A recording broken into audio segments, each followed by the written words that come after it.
Oh, what a beautiful, cloudy, cool day. Actually got my sweatshirt on. It's so nice. We got up to the mid 90s for a few days. It was brutal. RV is coming along awesome. The ceiling is 3/4 of the way paneled up, and I like what I'm seeing. It's so awesome to see the interior getting finished. So, thanks to our helpers, we got enough saved up to go into town and get our next batch of supplies. Need quite a few things, actually. Can't get everything, but I'm going to start by getting as much as I can. Also got a package to pick up at the post office. I have ordered, or I have at the post office, some proper gasket for the doors, some door seals made out of EPDM rubber instead of this garbage that just falls apart and it soaks up water. And I mean, it was a really good temporary option because it was so cheap and it did work. It kept the water out anyway, but it did get real soggy. I didn't know this stuff could hold or absorb water. So yeah, not doing that again. That is just the top. The top was removed when I was painting the crash chain brackets. Didn't want the paint getting on anything, so I ripped off the top section to keep that paint from getting messed up. And it thankfully does come off nice and clean, so that's a good thing. Like I said, that was a pretty good temporary option, but I found some good stuff. I'll pick that up at the post office here in just a minute. I've also ordered the tank sensors and grommets to connect the plumbing. Got a kit that comes with sensors, wire for the sensors, and the little level meter, which is actually made in USA. So that's a bonus. I want to get those tanks in soon, so I got those ordered a little ahead of time. Let's hope I have enough gas to get to the gas station. Ugh, pretty low. I drove to town and back last time and totally forgot to get gas. I think I can make it though. I was gonna pull some gas out of patches, which I still need to do at some point. There's a lot of gas in there. I'd like to pull some out and put some fresh in at some point, but let's just get going. I don't feel like looking for my siphon kit.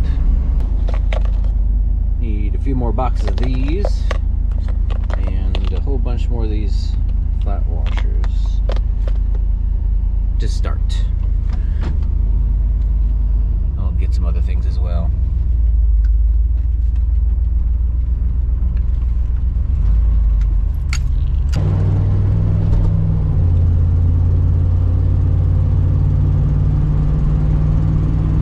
Rusty is making a little bit of a growling noise when I first get going. Done that 2 times in a row now. Kind of a power steering sound. He's made the sound before, but it's 2 times in a row now. It's got me a little worried. Could be power steering, could be transmission. Some kind of hydraulic noise, I think. A little bit of a growl. He's not even in gear when it happens, just a little bit after he warms up at idle, while idling.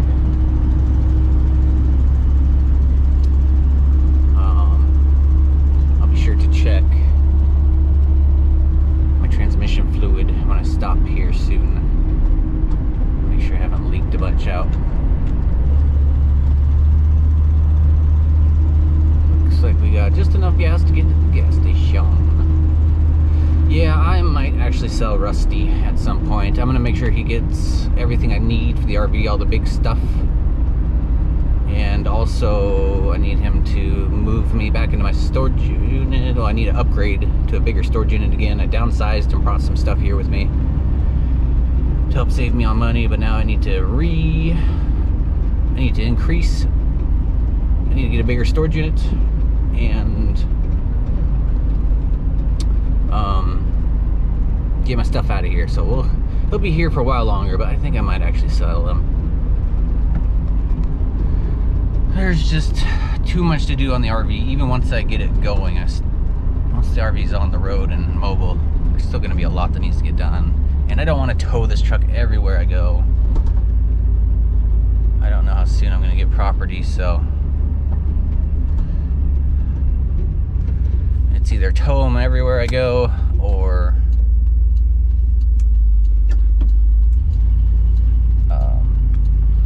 pay for storage, and I can't afford that either. I don't know, we'll see, but there's probably a good chance I'm going to sell them at some point, just to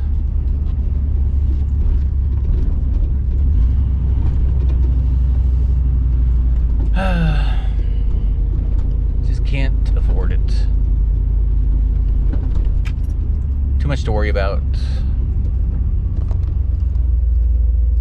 It's a sweet truck though.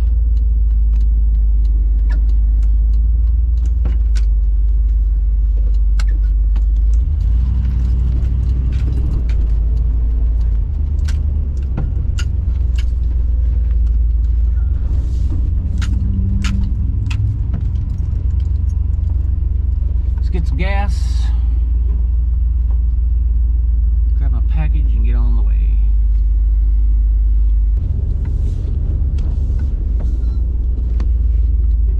There's a sweet Chevy right there too.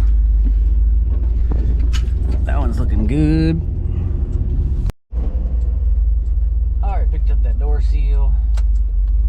I got 60 feet for about $80. I think it was like 84 something.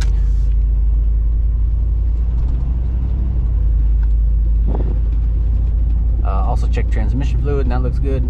So I don't know what that noise is. It's done it before, but not for a long time. Yeah, I mean, there's still a slight chance I'll keep Rusty. I am making this decision while I am very worn out and behind on sleep. I've been doing a lot of overhead self-tapping screw installation. There's a lot of self-tapping screws I'm putting in those panels. I've decided to put them up dry without adhesive. Kind of doesn't really seem too necessary for the way I'm doing things. Boy, that is a beautiful little scene over there, a little oasis. I love that view. So yeah, so I'm pretty worn out. Working overhead is pretty tiring.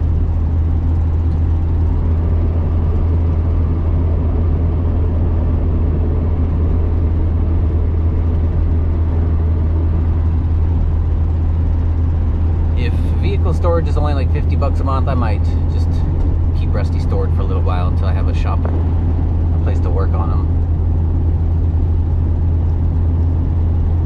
It's always a good idea to have a backup vehicle.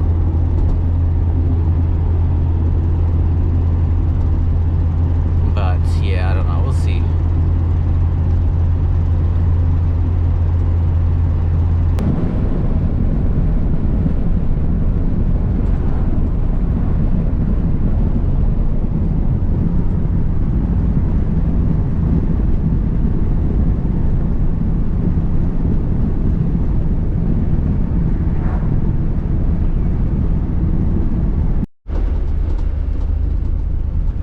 Be a good idea to get a smaller vehicle for towing behind patches, but for this big old truck, if I'm towing Rusty around all day long with patches, it's gonna be expensive in fuel.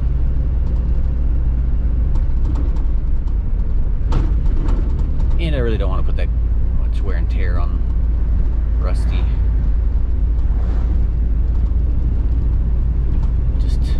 Rolling around all day.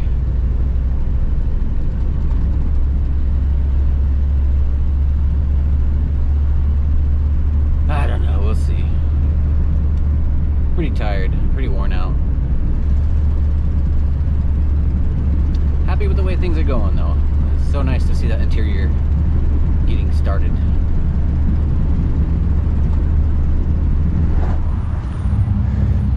Alright, for 338 bucks, picked up another 4 sheets of this rigid insulation foam, 1.5 inch.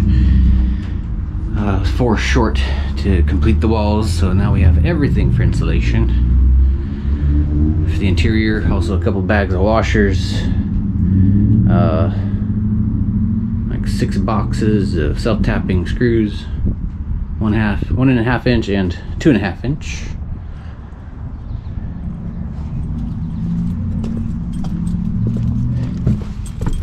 As well as 4 tubes of quad. Scott C, thank you for your continued support. Thank you so much for helping out the channel. All right, I'm gonna swing by the lumber yard and see if they have pressure treated 2x2s. I need to install an edge that I can mount the wall panels to. I guess I could have done that in some spots for the ceiling, but the ceiling has more cross framing that had gave me a lot more options for mounting. Though there are a couple areas where I could not mount them. But either way, I'm going to do that for the walls. There are much larger spaces on the walls where I can't mount any paneling to. There's just a 1.5 inch, you know, like up against the back wall, etc. There's just nothing to mount to, so I'm going to put a 2x2, mount that to the 1.5 inch square tube to the frame, and then I can mount the wall panels. So let's swing by the lumber yard and see if they got 2x2s. If not, I'll have to get some 2x4s and cut them down to size.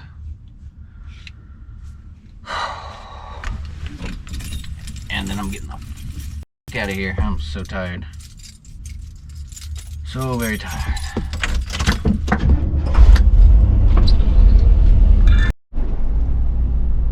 Alright, for $67.50 I got 10 pressure treated 2x2s. Called Elite Wood, he tells me. They don't have the staple marks in them. They're not rated for ground contact, but that's okay. They're still going to do exactly what I want. Just be mold and pest free.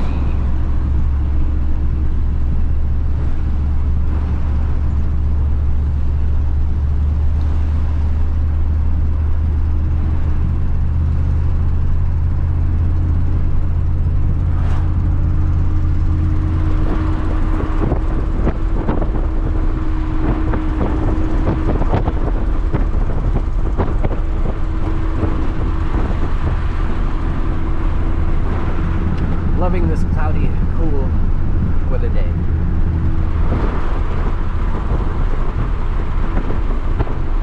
Nice break from the heat.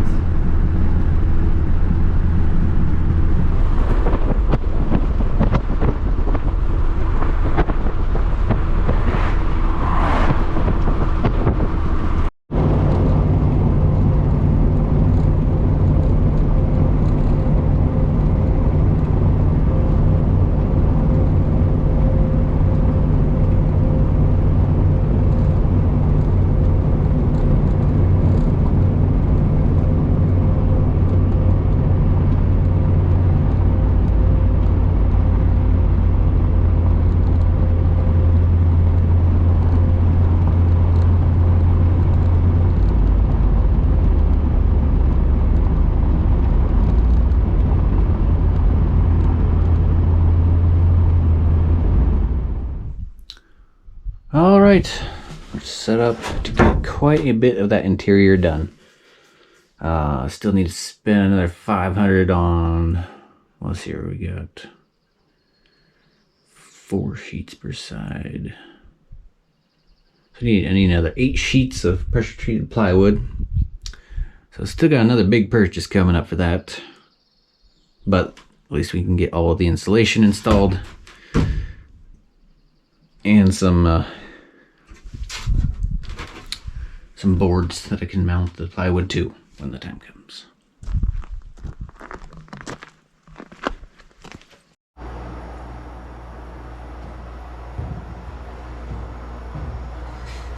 So I'll put those 2x2s in places like this. There's nowhere to mount a board to, since this sticks out farther than the wall, and that's actually where I mount my seat belts.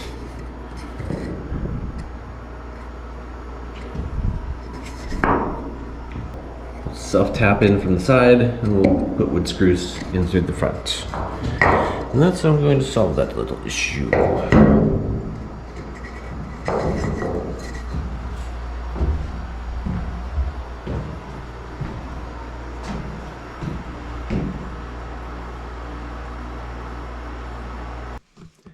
Just 2 boards left to put up for that ceiling. Almost done. Then I can move on to the walls.